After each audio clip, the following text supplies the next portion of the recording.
Chapter 13. The Sleepers Awake. Court busied himself with the golden-haired girl. Jansaya's feline, sophisticated green eyes and the vague suggestion of cruelty about her lips were not apparent now as she lay in cataleptic sleep. Rather, she seemed some elfin creature out of Earth's myth-haunted past, a daughter of Neptune. The gossamer violet-tinted robe scarcely veiled the alluring curves of her slim form. Her lashes lay golden on the rose-petaled cheeks. She seemed so helpless, so childlike. Utterly trusting, she lay curled like a kitten on the couch. The poignant loveliness of the Atlantean girl was suddenly an aching stab in Court's heart. He felt no passion for her, no infatuation. She was too completely removed from mundane life for that. But Jansaya curiously seemed to typify and embody for Court something he had never known. Out of the world's youth, she was youth, a symbol of the dreams that most men know before they grow too old. Staring down at Jansaya, Court realized that he had never known youth and wondrous dreams. Unexpectedly, he thought of Miriam Barton, whom he had left on Earth. He put her out of his mind by working swiftly. Occasionally, Thordred came to the door of the laboratory to watch, but as time wore on, the giant appeared less often. Though he had learned much when the thought transference helmet had given him the knowledge of Ardath's brain, Thordred had not acquired the Kyrian super-mentality. Guiding the ship back to Earth was a difficult task. Besides, he was busy making certain adjustments on the thought helmet. So he remained in the laboratory and did not see Jansaya awaken. Court had turned away to stare curiously at the other two sleepers, Li Yang and Scipio the Carthaginian. The giant warrior puzzled him. Since the man wore only a breechclout, Court found it hard to guess his origin. The color of his skin was negroid, but the thin, firm, harsh lips and the hair certainly were not. Li Yang, though, was obviously an Oriental. What did that mean? Had his spaceship actually come from another world? The golden-haired girl might have been born on an alien planet, perhaps even Thordred and the sleeping naked giant. But the Oriental? Court frowned, and then glanced at Jansaya as she stirred. She had been breathing regularly for some time. Now her lashes fluttered and her green eyes opened. When she looked up at Court, a soft, wordless sound of inquiry murmured from the red lips. "Ethloye siavo." Court matched the girl's language, which he did not know was Atlantean, with Latin. "Don't try to talk yet. You are safe." The brows wrinkled in puzzlement as the cruel gaze scrutinized him. "Am I safe? Of course. But where is Ardath?" "Dead. Thordred—" Court paused, startled at the look on Jansaya's face. He saw fear and incredulous amazement, and a soft smile of evil triumph that repelled him. "Dead?" She turned her head and looked across the room. "Li Yang, yes, and Scipio. But Thordred, is he dead also?" "No. Shall I get him?" Court rose, but halted as a slim hand touched him. "Wait. Who are you?" Before he could reply, Thordred's harsh voice broke in. "Jansaya, you are awake. Good." The giant strode into the room, his amber eyes intent on the girl. Briefly, they flickered toward Court. "We are in the atmosphere now. There is not much time. Come with me." Thordred made a quick, stealthy signal to Jansaya, which Court failed to understand. The Atlantean girl pursed her lips, but said nothing. In the laboratory, Thordred pointed to a chair. "Sit down, Court. Put on this helmet." He picked up a bulky headpiece crowned with helical wires and extended it. Court hesitated. "What is it?" he asked cautiously. "Nothing dangerous. It will teach you my language, and teach me yours. Certain memory patterns, knowledge of our native tongue will be transferred from my brain to yours, and vice versa. Come." Thordred placed a duplicate helmet on his own head and sat down. Some inexplicable impulse made Cort resist. "I'm not sure—" The giant grinned suddenly. "I told you I mean you no harm. If I had wanted to kill you, I could have done it long ago. I need your knowledge, and you need mine." Thordred chuckled at some secret thought. "And it is best that we know each other's language." "All right." Cort nodded and slipped the helmet on his head. Simultaneously, Thordred leaned forward and touched a keyboard. There was a whining crackle of released energy. Cort felt the momentary agony of intolerable stricture about his skull, then it was gone. The scene before him was blotted out by a curtain of darkness. He lost consciousness. It seemed scarcely a second later when he awoke. Painfully opening his eyes, he saw that the laboratory was empty. His head ached fearfully. The helmet, however, was gone, as he discovered by investigating with his hands. "Awake, eh?" The words were unmistakably in English. Thordred stood on the threshold. He went to a shelf, took a flask from it, and gave it to Cort. "Drink this. It's a stimulant. Not like what was it, brandy, but equally potent." Cort gulped the fluid, which was tasteless and incredibly cold. Immediately his headache was gone. He glanced up at the giant. "You learned English, I see. That helmet's a handy gadget. But I didn't learn your language." "No," Thordred admitted. "The adjustment wasn't quite accurate. But it doesn't matter. There's plenty of time. Meanwhile, as you say, I can talk English. Only that was necessary for us to be able to discuss scientific principles." Stephen saw the common sense of that. There were no ancient Latin terms for modern scientific theories and devices. "Where are we now?" he asked. "On Earth." Thordred glanced searchingly at him. "Cort, I'll be frank with you. I learned more than merely your language from your mind. The plague that worries you, for example. I acquired your memory of that." "You did?" Cort's dark face twisted in a scowl as he felt the premonition of danger. Just how much had Thordred learned from him? He shrugged, knowing that it did not matter. The bearded giant was a friend, the only strong ally on Earth. Why look for trouble where none existed? "I've decided what's best to be done," Thordred said. "This plague, I know no more about it than you do. I don't know its origin or its nature, nor any way of defeating it." Cort leaped to his feet, a sick emptiness in his stomach. "Thordred, with your science and mine, we should be able to find some way of conquering it." "There's only one way. Earth is doomed. Anyone who remains will eventually be destroyed.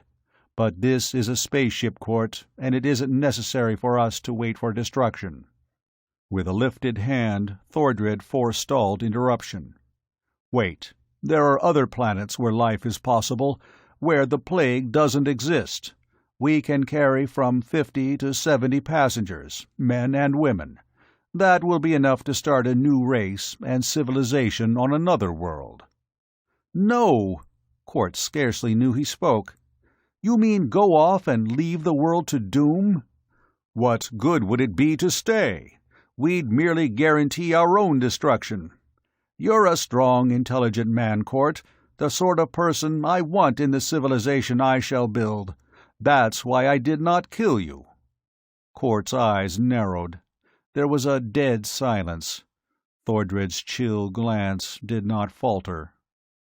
"I can kill you even now quite easily," he went on slowly. "But the choice is yours. Join me, serve me with your fine brain and muscles, and you need not die. What's your answer?" Cort was silent, trying to analyze his feelings. Of course, his anxiety to defeat the plague was purely scientific. How could he, a super-intellect, feel any sympathy for ordinary men and women? What did it matter if Earth died, as long as a new civilization would be built on a distant, safer world. A bell rang sharply through the ship. When Thordred flicked on a vision screen, Cort stared at it. The spaceship had landed in what seemed to be a park. Suddenly, he recognized it as Central Park in New York. About the ship, a cordon of police was keeping back a surging crowd. A small group of uniformed men huddled close to the hull, using an acetylene torch to burn through the metal. Thordred grinned. "Perhaps I could have landed in a less populated spot, but I'm impregnable, with the weapons at my command. One flash of a certain ray, and that crowd will be burned to cinders." "You don't intend to," Cort heard himself saying. "But I do. The sooner Earth learns my power, the better." Thordred turned and went to a control board. Stephen Cort stared at him. The emotions he had rigidly subdued all his were flooding up into that cold brain of his. But it was not cold now. Burning in Cort's mind was the face of Marion Barton, tender with humanity. He saw the face of old Sammy, brown and wrinkled. Sammy had sacrificed himself for an ideal in which Cort did not believe. He had not believed in it till now. Cort's heritage, the basic humanity in him, suddenly flooded through the artificial barriers of restraint. He had fought the plague to save men and women from horrible death, though he had not realized his true motive till now. Falsely, he had told himself that he was a scientific machine. He had almost hypnotized himself into believing it, but all along, Cort realized now, his motives had been those of common humanity. A super mentality, perhaps, but first of all, he was a man. He would instinctively fight to protect those weaker than himself, even against insuperable odds. Cort's breath caught in his throat as he saw Thordred push a lever in the control board. With silent desperation, he hurled himself at the bearded giant. He was hurled back by a paralyzing shock. Thordred whirled, his mouth gaping. As Cort tensed himself for another leap, the giant halted him with a lifted hand. "You fool! You can't penetrate this force screen around my body. Stay where you are." Cort did not move, but his lean figure quivered with suppressed fury. "You have your science, Thordred, but so have I." "Your science!" Thordred bellowed. He thrust out a huge hand, gripped Cort. "Listen to me.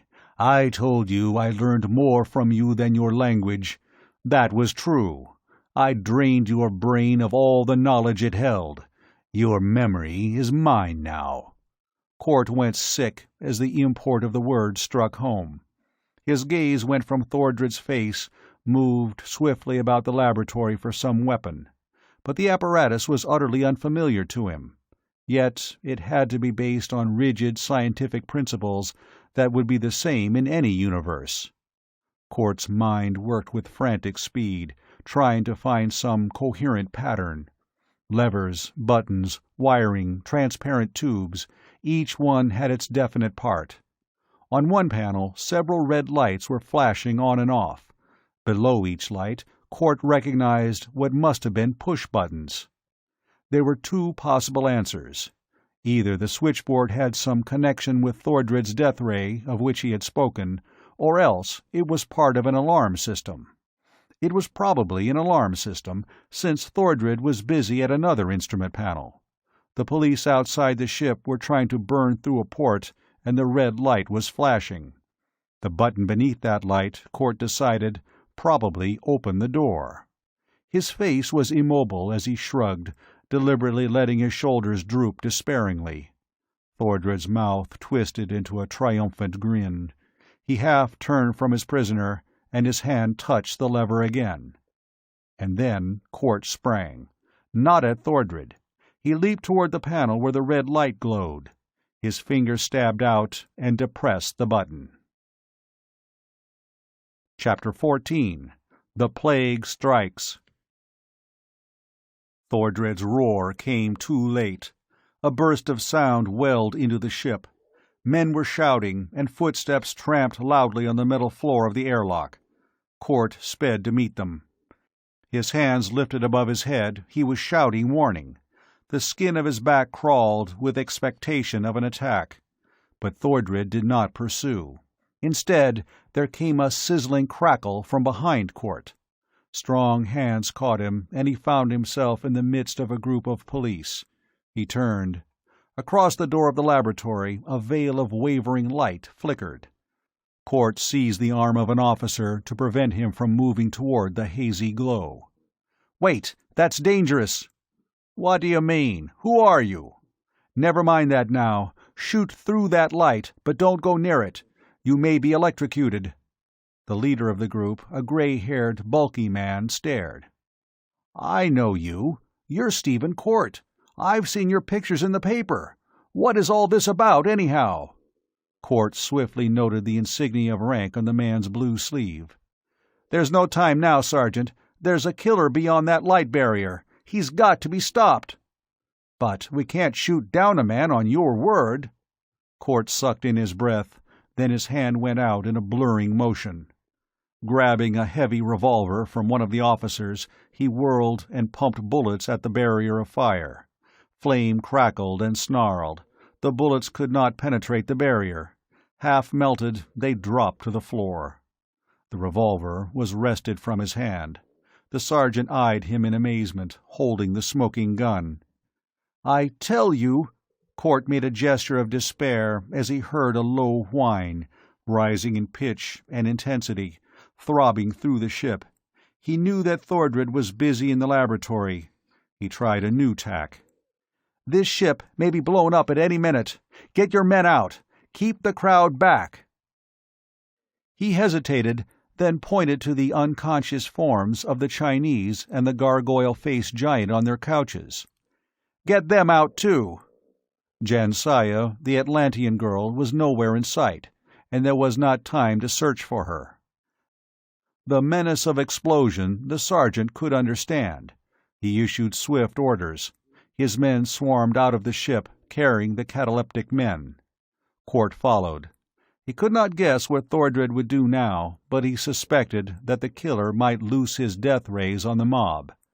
Orders ran from one officer to another. The crowd was pushed back, milling, asking questions, shuffling unwillingly. Standing at the sergeant's side, Court bit his lip in indecision. What now? Thordred was impregnable behind his force screen. Without equipment, Court could do nothing. With the right apparatus, he knew, he could find the vibration rate of the screen and neutralize it. But there was no equipment here. "This got anything to do with the plague?" the sergeant said. "We're evacuating New York, you know." "What? Evacuating New York?" "Yeah, the plague's hit us. The city's a death trap, with 8 million people here. Martial law's been declared, though, and everything's under control. The whole city's moving out before the plague spreads." Court nodded, staring at the ship. "Well, clear the park and get some planes to bomb our friend here. I don't know if explosives will harm him, but it's worth trying while there's still time. As for those 2 unconscious men you took out of the ship, get them to a hospital. We'll—" There was a sudden interruption. From the golden hull a ray of cold green brilliance probed. As it shot toward Court, he felt a wave of icy chill. All the strength was abruptly drained from his body. He felt himself falling. The ray flamed brighter, turned to yellow, then to white. It splashed in pale radiance over the sergeant. His strong face seemed to melt, the flesh blackening incendiary horror over the bone structure. The officer dropped without a sound. Through filming eyes, Court saw the golden spaceship rise from its resting place. It shot up and hovered. Fleeing abruptly into the western skies, it was gone. When the ray touched Court, it had not been strong enough to kill, only to paralyze, but the sergeant was horribly dead. Court felt himself slipping down into the black pit of unconsciousness. His last memory was that of some small bird wheeling above him against the blue. Then darkness took him. Hearing returned to him first. The sound was confused and chaotic. Court lay motionless, striving to analyze it. As if from a vast distance, he seemed to hear a babble of voices faintly mumbling what sounded like gibberish. Piercing through this was a medley of shrill whistles and siren-like noises that were utterly inexplicable. Then Court opened his eyes, looked straight up at a bare white ceiling. Sunlight made square patterns on it. He could move, he discovered.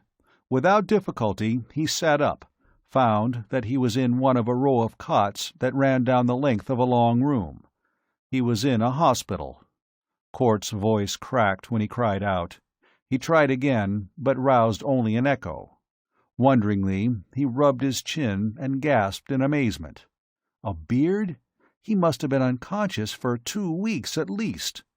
He rose, shivering in his regulation hospital nightgown.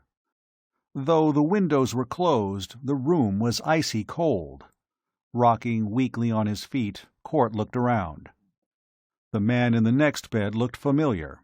It was the obese Oriental he had last seen in the Golden Spaceship. The man lay silent, motionless, no breath lifting his huge paunch. In the cot beyond lay the scar-faced giant, the man who had resembled a gladiator. He, too, was apparently dead or cataleptic. Some of the other beds were occupied, Court saw. He made a quick investigation. Strangers, and dead, all of them.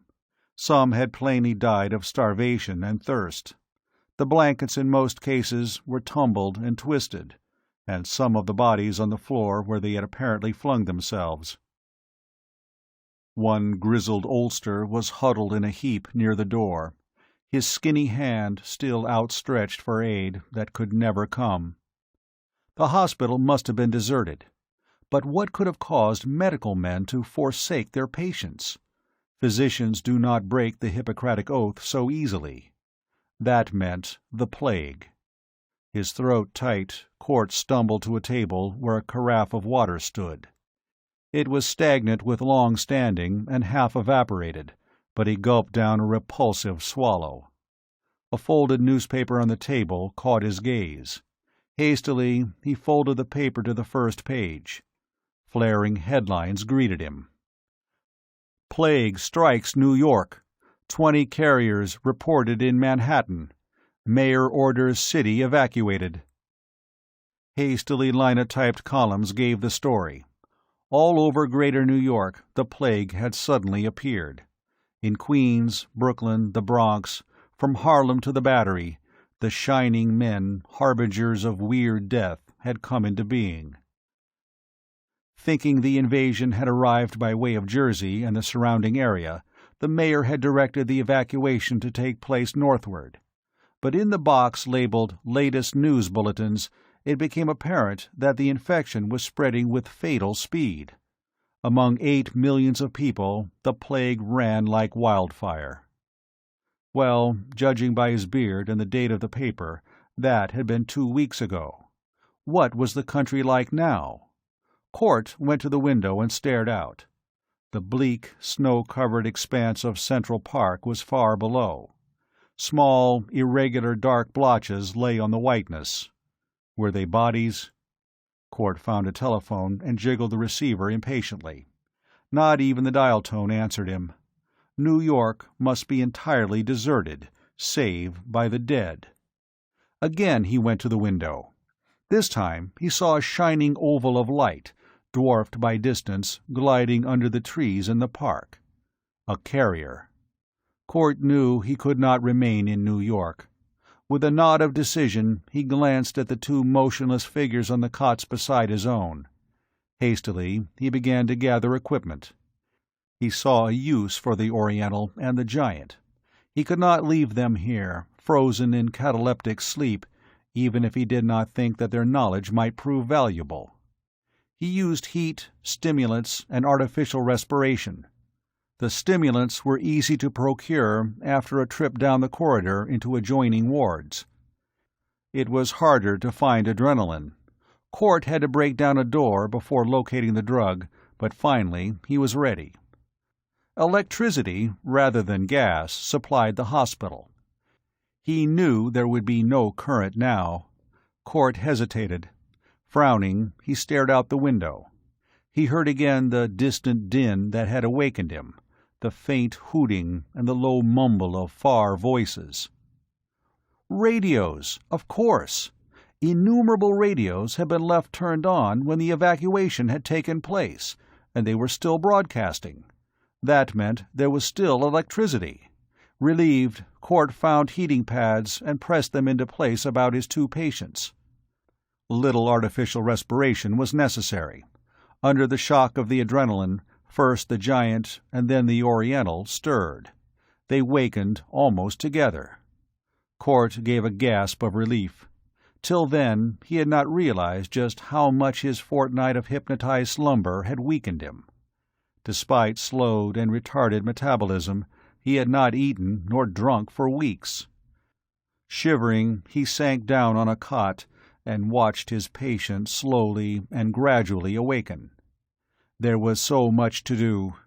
He must communicate with these two. But what language did they speak? Would they be able to understand Latin? After that, there would be so many things. Find out what had happened, leave New York safely. But the first thing, Cort murmured, is to stow some food under my belt. No, he resolved, glancing down at his nightgown. The first thing I need is a pair of pants. Chapter 15. Under the Plague. It was nearly an hour later when Cort finally finished his story and learned from Li Yang and Scipio their own tale. Luckily, both understood Latin.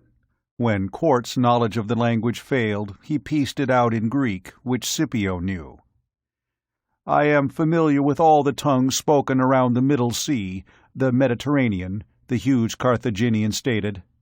"This English of yours sounds like a hybrid language, a mixture of Latin, Greek, Goth, and Zeus knows what else.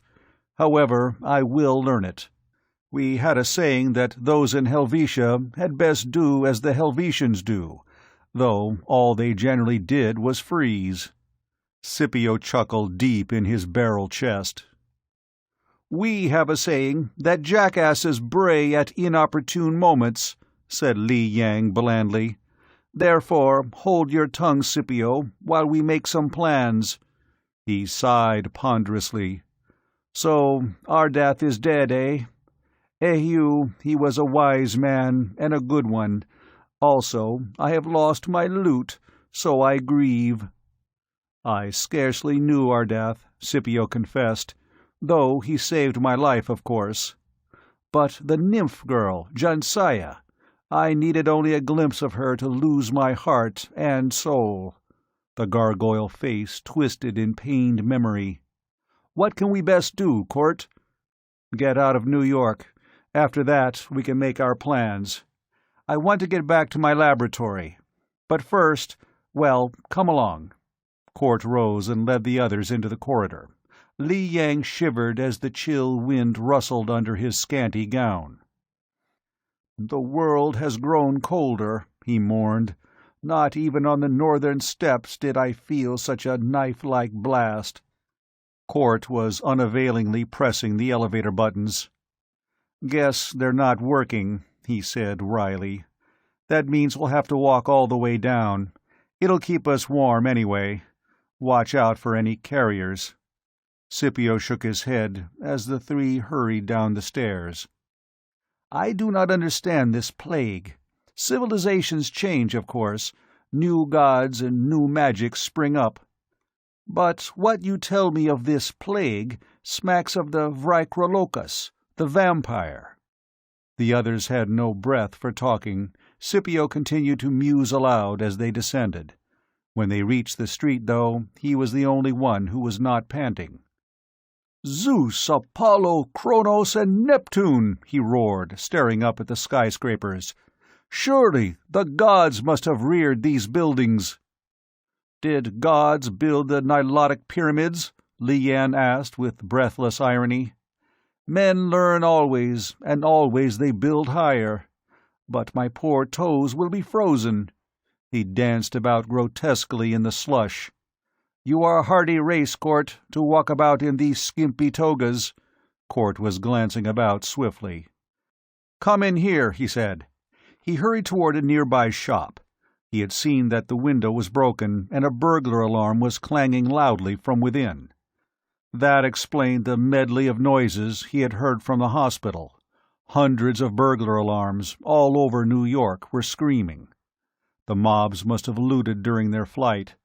This men's clothing shop had certainly been looted, judging by its appearance. Court could understand why property rights didn't mean much just now. He guided Li Yang and Scipio to the various departments and helped them outfit themselves with suitable clothing. "Breeches and boots will be best, I think," he suggested.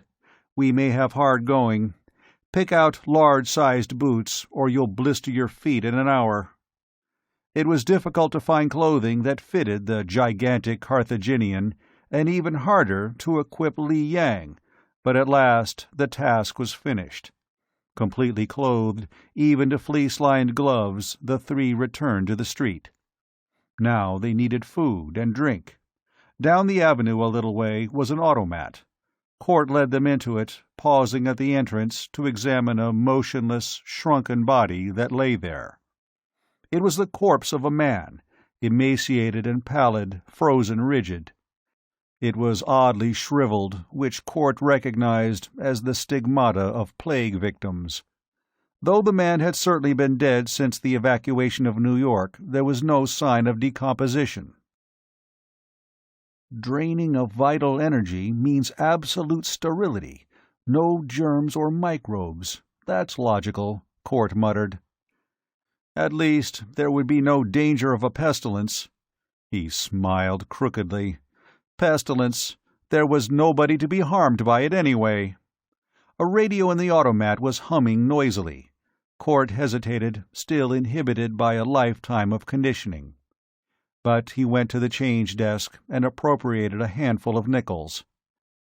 Supplying the others with trays, he carefully selected foods that appeared still edible. The coffee spigot ran a tar-colored, icy fluid, but it was somewhat better than the sour milk and stale water. Court went to the radio and adjusted it. Then he joined the others at one of the round little tables. "News," he said, nodding at the box that was strange to them. "I'll translate." "Static is becoming increasingly troublesome as the plague grows," the radio blared. "The electrical energy emitted by she-carriers interferes with broadcasting. European shortwave transmission is impossible. The transoceanic cables have failed. From Washington, D.C. comes the latest European news, brought by Clipper across the Atlantic. The plague seems to have concentrated its force so far in the Western Hemisphere, though its strength is increasing gradually in Europe. Ports are crowded as mobs try to storm their way onto ships outward bound. There is a feeling that on the high seas is safety. This is untrue. The Hozima Maru, a passenger ship, was today washed upon the coast at Point Reyes above San Francisco. Spectators reported that the only living beings aboard were several carriers." In grim undertones, Court translated. "The eastern seaboard is still being evacuated," the voice went on. "The United States is under martial law. As yet, the plague remains a mystery, though all over the world scientists are working night and day to check it. A scientific congress has been called at The Hague to convene tomorrow at noon. We are still receiving reports about the mysterious golden airship which first appeared in Central Park, New York, 2 weeks ago. Since then, it has landed 8 times, always in a sparsely populated area. Unconfirmed reports state that men and women have been forced to enter the ship. 2 hours ago, according to San Francisco station KFRC, the ship landed in the Berkeley Hills." Court's voice rose excitedly as he translated. Scipio sat back with a grunt, and the Oriental pursed his red lips. "So, Thordred's still on Earth." Li Yang rubbed his fat hands together. "Good, Court. There are marvels of science in that golden ship, All the wonders of Ardath's great civilization, if you can get your hands on them." Cort frowned. As soon as Thordred finishes recruiting the people he needs to start a new life on a different planet, he'll vanish forever. The worst of it is, he's drained my mind, taken all my knowledge. Everything I know, I share with him now. But I've got to get back to my Wisconsin lab. I have apparatus there that will enable me to construct a weapon or two that might give me a chance against Thordred. But till I get to the lab, I can't even locate the golden ship." "Then why do we wait here?" Scipio thrust back his chair and stood up, towering incongruously in the gleaming shininess of the automat. "Let us hurry." They went out. Behind them, the radio blared. "Shall keep broadcasting as long as we are able. The city is entirely evacuated. We are barricaded in this station and shall remain here until our power fails, or until— This is WOR, Newark, New Jersey. All listeners are warned to leave their homes immediately and—" Fifth Avenue lay silent under a white mantle. Snow had fallen within the past 24 hours. The sky, however, was blue and cloudless.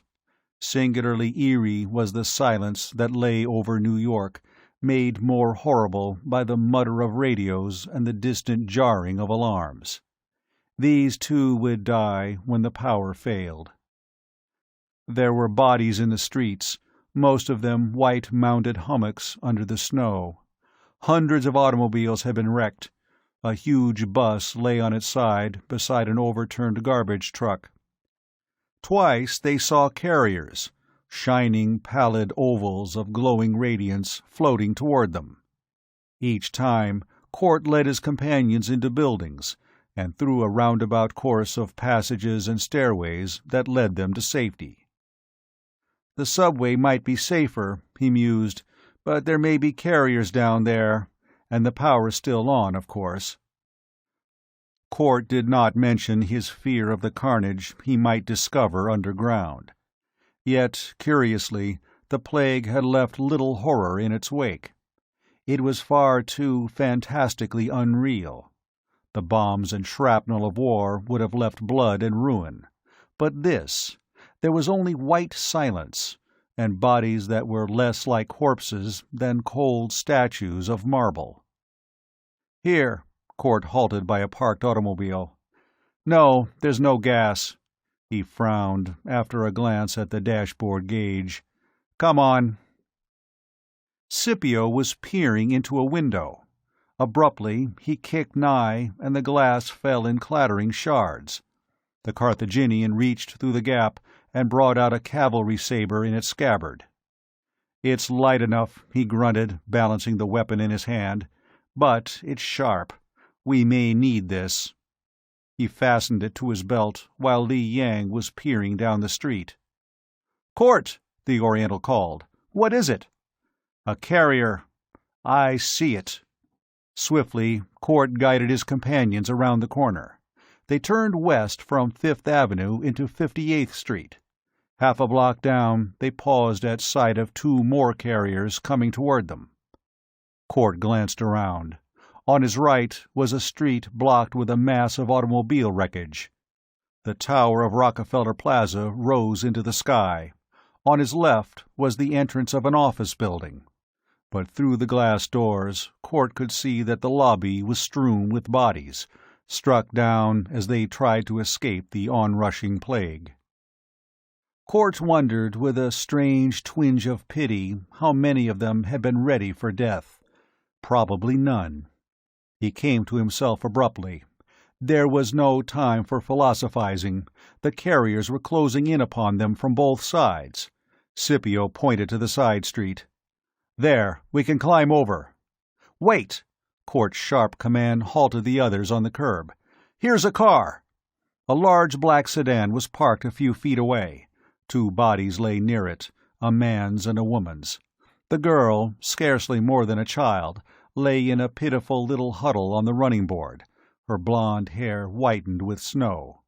The man, a bulky, dark young fellow, lay with his face in the gutter, a cigar still drooping from one corner of his mouth. But the keys were in the ignition. Hastily, Cort sprang into the car, turned the key, and pressed the starter. He really expected no response. To his surprise, the battery painfully turned the cold engine over. Cort dared waste no more time. He glanced around. With a gasp of relief, he saw that the shining bodies of the carriers had halted. They were at least 100 feet away, and there might still be time. He kept his foot down on the starter. The motor caught and abruptly died. Viciously, he manipulated the choke. "Get ready to run," he warned. But again the motor caught, and Cort gunned it with great care. The echoes boomed out thunderously in the canyon of the street. Li Yang and Scipio sat tensely beside Cort, more afraid of this noisy invention than the incomprehensible carriers. "They are coming toward us," Scipio reported in an undertone, feeling for his saber. "I shall get out and hold them back till—" "No!" Cort let out the clutch. "Stay where you are!" The car jerked into motion. There was a sickening moment when the motor sputtered, coughed, and almost stopped. Cort jammed down the gas, heard the exhaust pipe crack open with a deafening roar. Then they were plunging forward. But the carriers were ominously close. Into Cort's mind came a weird, illogical thought. Pillars of fire and smoke. Was that it? It didn't matter, for two of them, directly ahead, were gliding toward the car. He spun the wheel, skidded on the slushy pavement. He shot between the two monsters, missing them by a hair's breadth. The sedan rocketed on, gathering speed. Cort swallowed hard and wiped the perspiration from his forehead with the back of his hand. "Narrow squeak. This is a one-way street," he added with wry humor, "and we're going the wrong way. But I doubt if we'll get a ticket." They crossed 6th Avenue, then 7th, and turned left on Broadway. Cort headed for the Holland Tunnel. Before he reached the tube, he sighted a tangle of wreckage which told him that the route was closed. Hastily, he turned north along the Hudson, hoping he could get through at the George Washington Bridge. The ice-bordered river flowed past silently, unruffled now by any boats. In the distance, the Jersey Palisades were traceries of frost. No smoke at all rose on the skyline. "Gods!" Scipio observed. "This is a world of wonders, Cort. What is that?" "Grant's tomb," said Cort. "Let's see what the radio says." He switched it on, but got only static. He turned the switch off, for he did not know the battery's strength. He had almost a tank full of gas, he saw, and was grateful for that. Yet it would not take him to Wisconsin. He would take the straight western route toward Chicago, and then cut northwest, unless he could find an airplane. But in this disorganized area, Cort doubted whether one would be available. They all must have been commandeered. The bridge was open. They shot across, disregarding the glaring speed limit signs. Cort found the highway he wanted. He sped on, seeing no sign of me. He was reminded of the last time he had driven across the Wisconsin hills, with Marion at his side. It almost seemed as though nothing had happened since then, for the landscape was still incongruously peaceful. Only one thing betrayed the existence of the plague: the occasional wrecks seen beside the highway, and the absence of traffic. An airplane startlingly roared overhead against the blue. But Marion was not here. Cort realized that he missed her. She was the perfect complement for his mind, the ideal assistant. There was something else, too, but Cort subconsciously steered away from the thought, refusing to let himself realize why he missed Marion so profoundly. He could see her clearly, a slim, brown-eyed girl. Rot! Such thoughts wasted time, and there was no time to waste. Sitting beside Cort now, crowded uncomfortably in the front seat, Scipio and the huge Li Yang writhed uneasily. They typified the whole new set of factors which Cort must integrate into the problem facing him. His mind began to work at lightning speed, analyzing, probing, discarding. Swiftly, he went over the problem as he drove the car instinctively through New Jersey. Scipio crawled over into the back seat and went to sleep. Li Yang stretched luxuriously, holding out his plump fingers to the car heater. "Great magic," he said with satisfaction. "Not that I believe in magic, but the word is a handy one." The sedan thundered westward.